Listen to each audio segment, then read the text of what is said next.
할렐루야. 오늘은 묵상의 시간, 시편 6편의 말씀입니다. 저는 오늘 현대인 성경으로 6편을 읽겠습니다. 여호와여, 주의 노여움으로 나를 꾸짖지 마시고 주의 분노로 나를 벌하지 마소서. 여호와여, 내가 쇠약합니다. 나를 불쌍히 여기소서. 내 몸이 병들었습니다. 나를 고쳐 주소서. 내 마음이 심히 괴로운데 여호와여, 언제까지 기다리겠습니까? 여호와여, 오셔서 나를 구하소서. 주의 변함없는 사랑으로 나를 건져 주소서. 죽음은 아무도 주를 기억하지 못합니다. 누가 무덤에서 주를 찬양하겠습니까? 내가 슬퍼하다가 지쳤습니다. 내가 밤마다 흐느끼다가 눈물로 베개를 적셨습니다. 내가 나의 대적 때문에 근심하다가 눈마저 흐리고 침침하여 잘 볼 수 없게 되었습니다. 악을 행하는 자들아, 이제 너희는 다 나를 떠나라. 여호와께서 나의 우는 소리를 들으셨다. 여호와께서 나의 부르짖는 소리를 들으셨으니 내 기도를 들어 주실 것이다. 나의 모든 원수들이 창피를 당하고 놀라며 갑자기 부끄러워 물러가리라. 아멘. 오늘 읽은 이 다윗의 시 6편은 다윗의 그 참회의 그 노래인 것입니다. 다시 말해 회개하는 그러한 다윗의 모습을 볼 수 있습니다. 왜 그 마음에 합했던 다윗은 왜 이렇게 됐을까요? 여러분, 왕으로 다윗은 누구보다도 하나님이 사랑하셨던 왕입니다. 그러나 다윗은 하나님의 온전한 뜻을 깨닫지 못했을 때 자기의 정령으로 빠질 수밖에 없으며 교만으로 빠질 수밖에 없음을 우리에게 보여줍니다. 하나님께서는 다윗을 왕으로 세우실 때 하나님의 자녀를 그 바울 사도는 로마서 9장에 말씀하고 있습니다. 하나님의 자손이란 무엇입니까? 자녀란 무엇입니까? 아브라함의 자녀라고 해서 다 아브라함의 자녀가 아니라는 것입니다.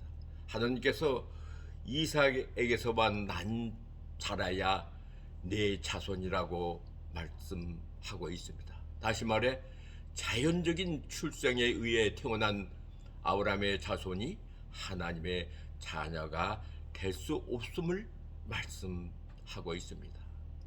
우리는 성경은 그 이사야 11장 1절을 통해서 약속의 말씀을 하십니다. 이세 혈통을 통한 메시아의 탄생과 여호와의 영의 강림에 대해서 말씀하고 있습니다. 이사야 줄기에서 한 싹이 나며 그 뿌리에서 한 가지가 나서 결실을 할 것이요 라고 말하고 있습니다. 그 위에 여호와의 하나님의 영이 임하여 그는 지혜의 영이요 총명의 영이요 모략과 능력의 영인 것을 말씀하며 지식과 여호와를 경외하는 영이 강림하리라고 2절에서 말씀하고 있습니다. 요한복음 3장 6절에서는 육체로 난 것은 육이고 영으로 난 것만이 영이라고 말씀합니다.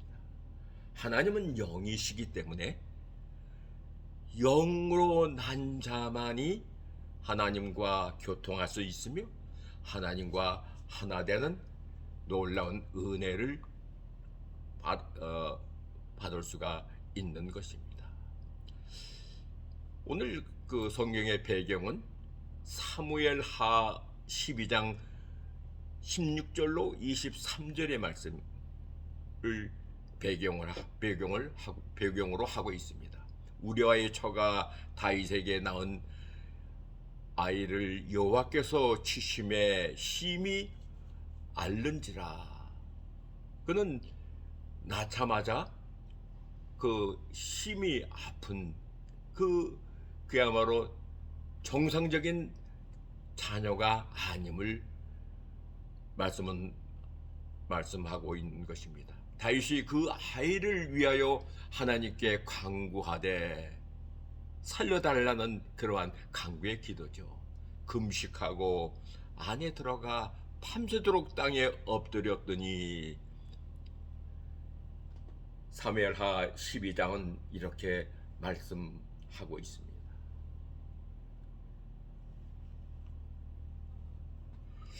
다윗이 이제는 영원하신 성령으로 말미암아 멜기세덱의 반차를 따라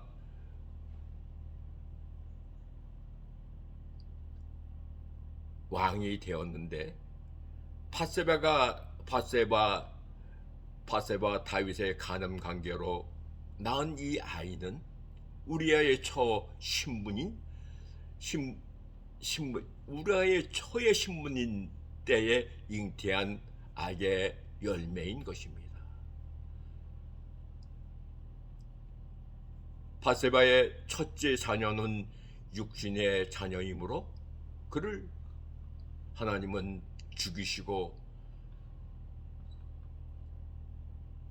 영의 아들을 주셔야 했던 사실을 우리는 이 말씀 중에서 기억할 수가 있습니다.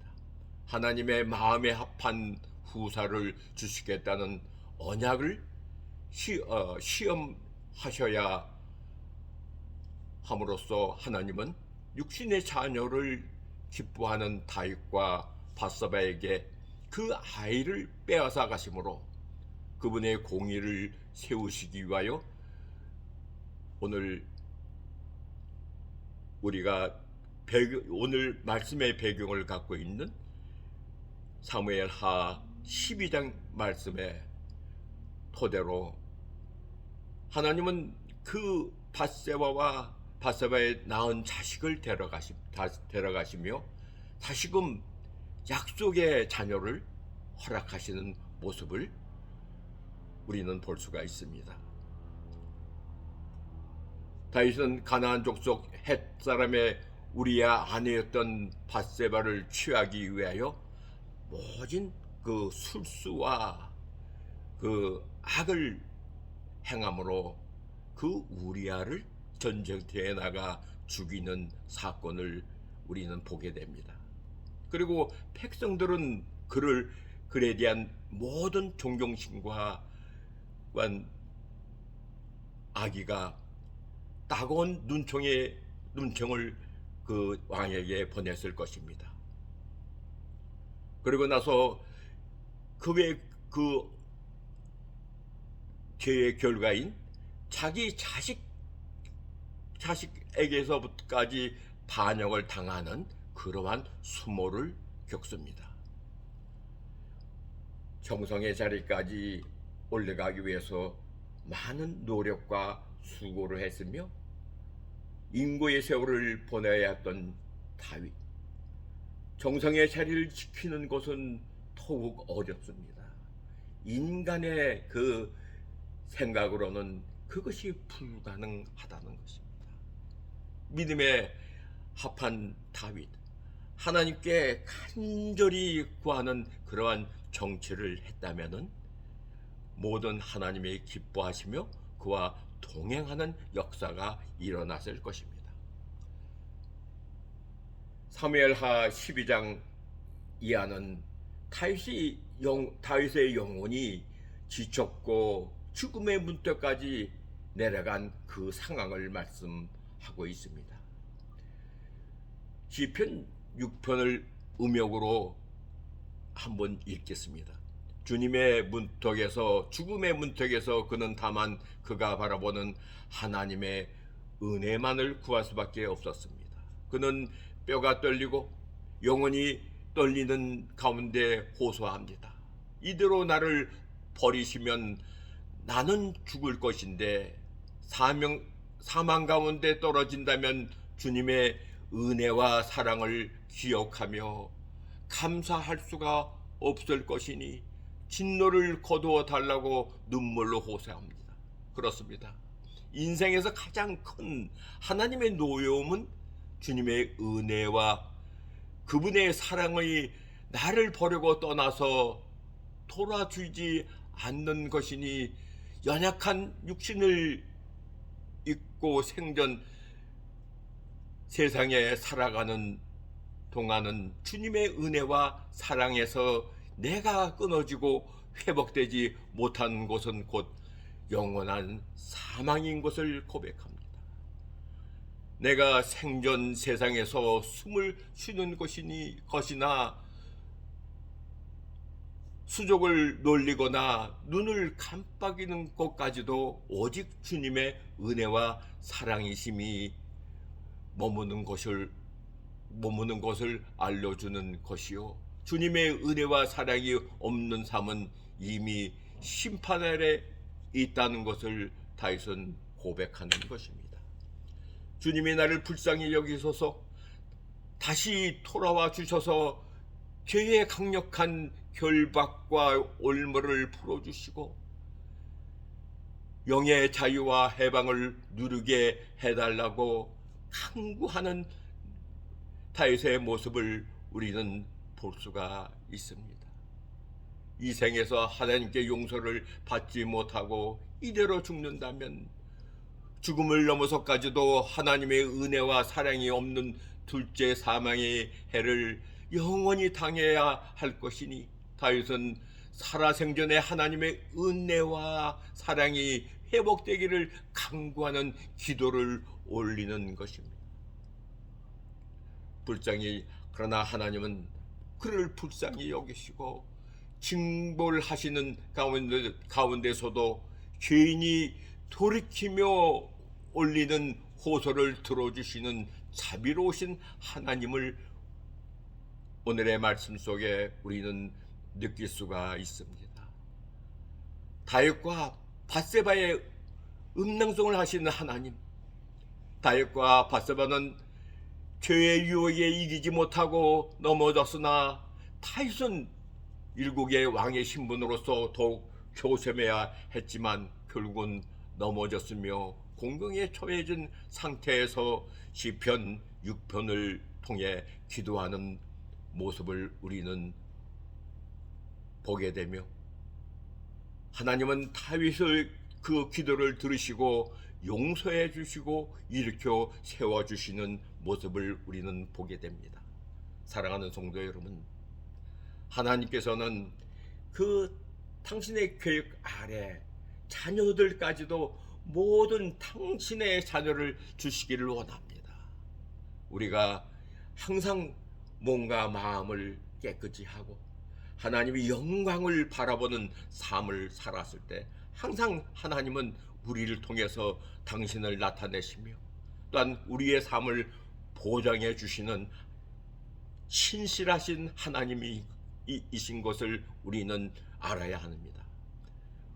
오늘 말씀 배경에 사무엘 12장 24절에 그 드디어 하나님의 사랑이 그들에게 임하는 모습을 보게 됩니다. 사무엘하 12장 24절 말씀, 다윗이 그 처 밧세바를 위로하고 저에게 들어가 동침하였더니 저가 아들을 낳음에 그 이름을 솔로몬이라 하니라.